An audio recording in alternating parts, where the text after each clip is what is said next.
Reine des consoles portables dans les années 90 et pour plein d'autres raisons, la Game Boy de chez Nintendo est pour beaucoup encore un doux et délicieux souvenir d'enfance. Les amis, bienvenue dans cette nouvelle vidéo, j'espère que vous allez bien, que les vacances se passent bien, que vous profitez au max. Et aujourd'hui, je vous propose qu'on revienne ensemble sur l'histoire de la Game Boy.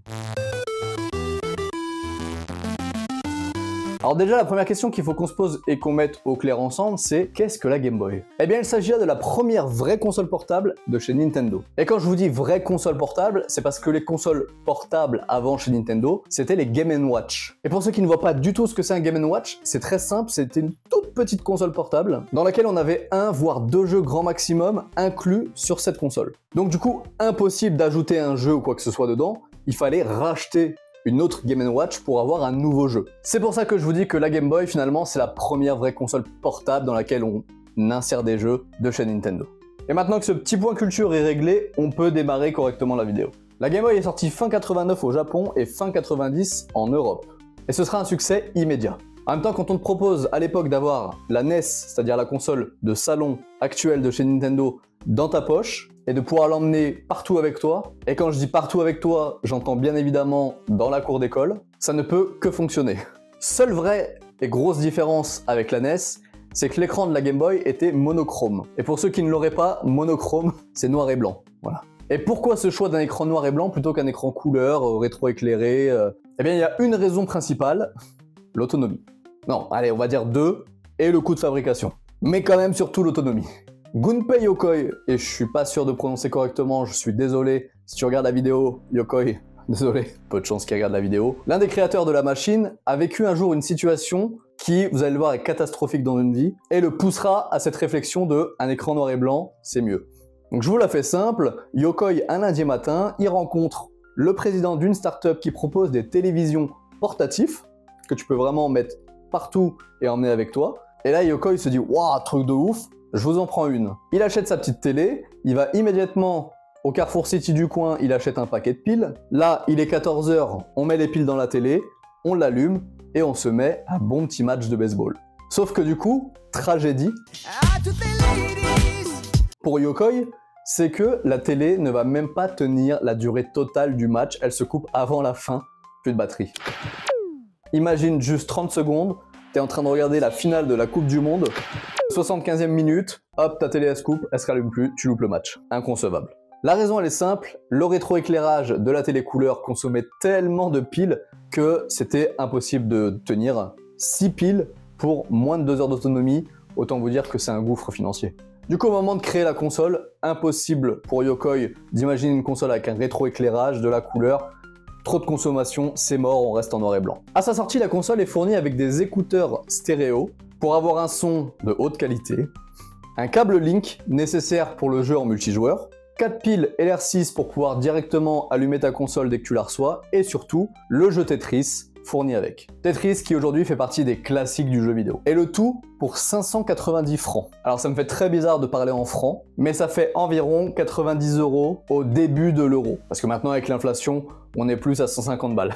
De même pour les jeux, à leur sortie ils étaient à 195 francs, ce qui fait environ 30 € à l'époque et environ 50 aujourd'hui. Mais je vous rappelle qu'à cette époque, Nintendo n'est pas seul sur le marché de la console, il y a d'autres acteurs qui vont également proposer des consoles portables, comme par exemple la Lynx ou encore la Game Gear de Sega. La première console portable couleur de Sega. La couleur, c'est plus fort que toi. Du coup, question, qu'est-ce qui fera le succès de la Game Boy plutôt que les autres? Eh bien, malgré des jeux avec des graphismes assez simplistes, la console a une taille idéale pour une console portable, un prix bien plus accessible que les autres de par son coût de fabrication. Point important, une autonomie bien plus conséquente. Je vous rappelle que une Game Gear, par exemple, tu joues pas plus de 2 heures avec 6 piles, je crois. Et surtout, un catalogue de jeux hyper varié et comportant encore aujourd'hui des jeux qui sont devenus cultes. Et parmi tous ces jeux sortis sur la Game Boy, un plus que les autres participera au succès de la console. Vous le savez, je le sais, ils le savent.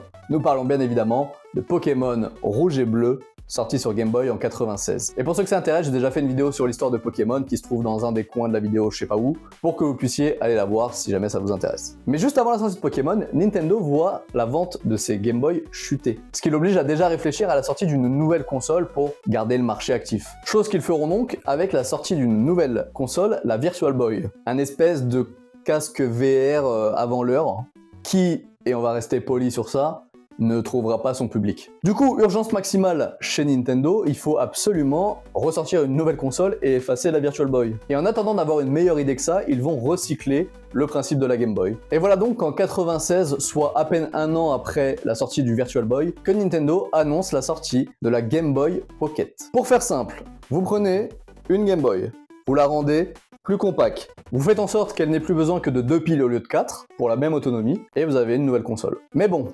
le temps avance et Nintendo n'a toujours pas d'idée de remplaçante pour sa Game Boy. Et ils sortiront en 98 au Japon la Game Boy Light. De nouveau, je vais vous l'expliquer simplement, c'est exactement la Game Boy Pocket sur laquelle on a mis un vrai rétroéclairage. Et un bouton sur lequel il est possible d'allumer ou éteindre ce fameux rétroéclairage pour gérer un peu l'autonomie de la console. Du coup, c'est pas encore une révolution quoi. Le seul intérêt pour moi de cette console, ça vient des éditions spéciales qu'on peut retrouver par exemple aux couleurs de Pokémon ou Astro Boy par exemple. Cette version de la Game Boy n'aura que très peu de temps pour trouver la gloire, puisque quelques semaines à peine après la sortie de cette console, Nintendo annonce sortir sa nouvelle console portable, celle qui succédera à la Game Boy. Et là, c'est le choc, tenez-vous bien. Après des semaines, voire même des années de réflexion, Nintendo annonce la sortie de la Game Boy Color.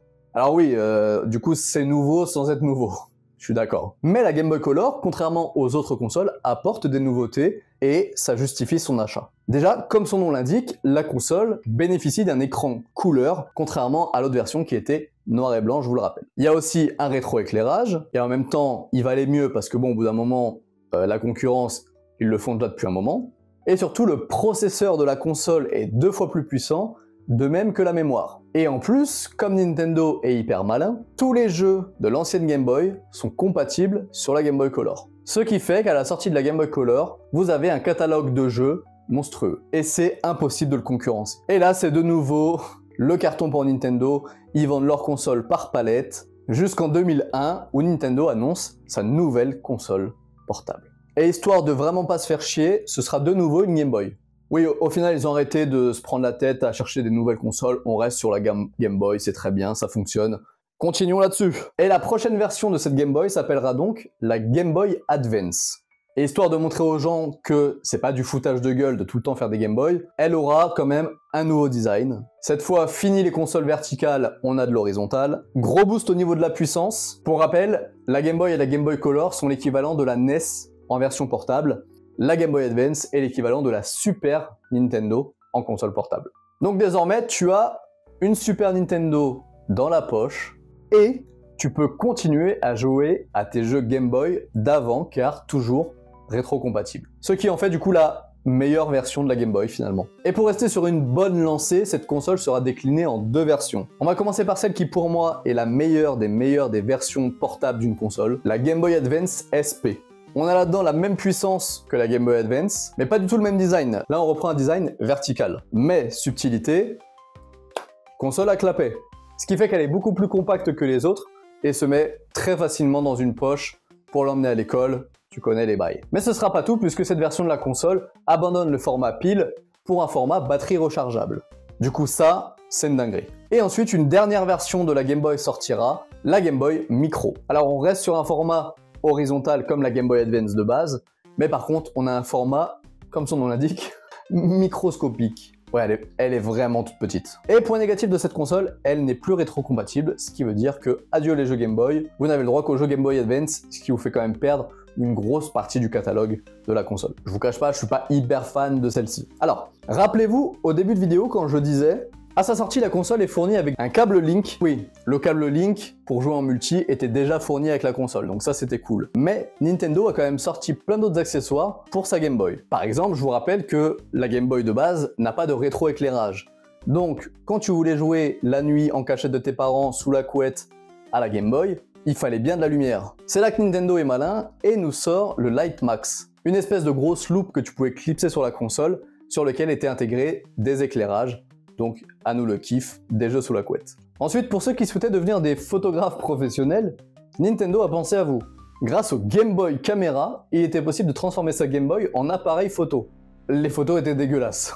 Du 128 par 112 pixels et en noir et blanc. Et quoi de mieux après avoir fait tes 30 petites photos sur ta Game Boy Camera que de vouloir en faire un album? Et pour ça, il faut imprimer tes photos. Pas de souci, la Game Boy peut très bien imprimer des photos, oui. Grâce au Game Boy Printer, oui. Ne jugez pas mon accent. Alors cet appareil que tu branchais à ta console pour pouvoir imprimer, concrètement ça ressemble à un TPE de magasin. Tu sais, le truc qui t'imprime tes tickets de caisse, sauf que là, ton ticket de caisse, c'était ta photo dégueulasse. Alors ça, c'est vraiment les accessoires les plus connus en France pour la Game Boy, mais il en existe encore plein d'autres que franchement, on va pas passer 3 heures là-dessus. Il y avait par exemple le 4-Player Adaptator. Ah, pourquoi ils me mettent des trucs en anglais aussi là?